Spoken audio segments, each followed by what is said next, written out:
Podsjećamo na samo neke izjave, razgovori, naredbe agresorskih vođa zbog kojih je gospodin Goldstone osumnjičio Karadžića i Mladića.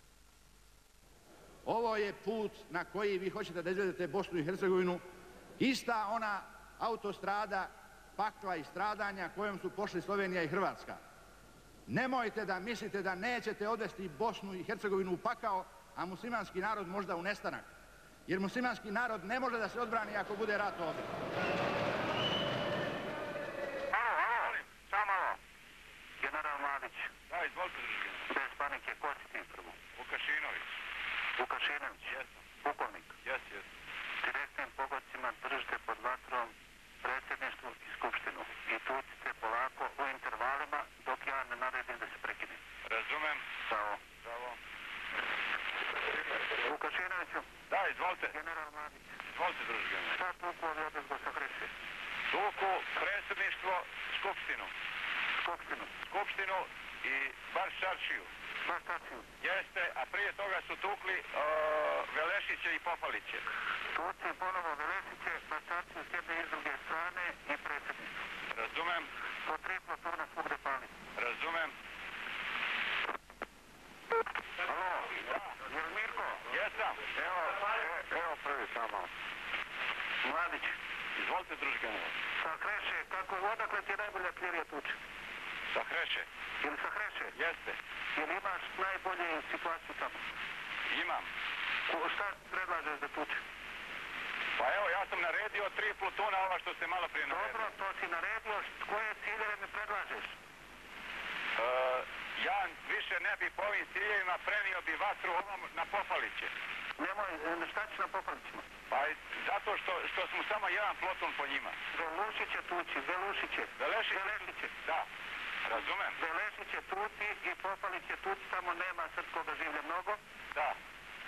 Tuci ono oko one dobrovoljačke, oko one Humske gore. Oko Humske? I Đure Đakovića gore.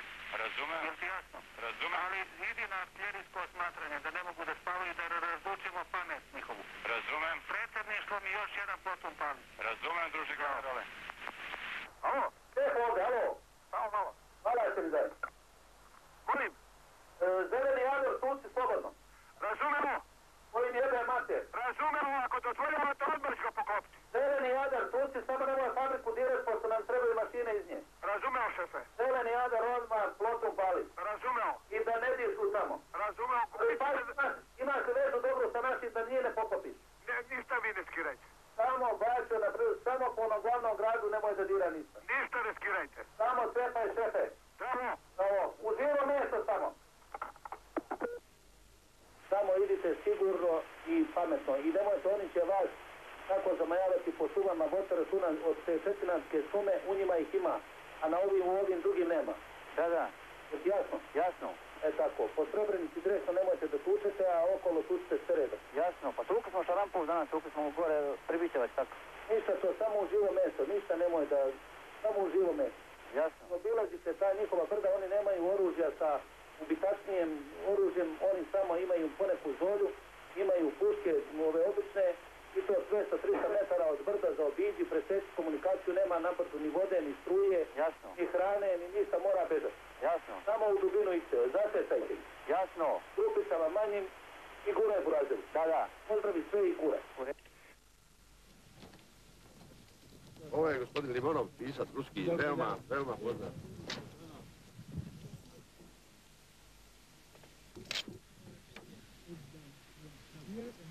Ali ja ih ne čujem ništa. Halo? Halo? Pa isključi. A je li orao to? Je to orao? Dobro, da li možete dobijete moju ženu?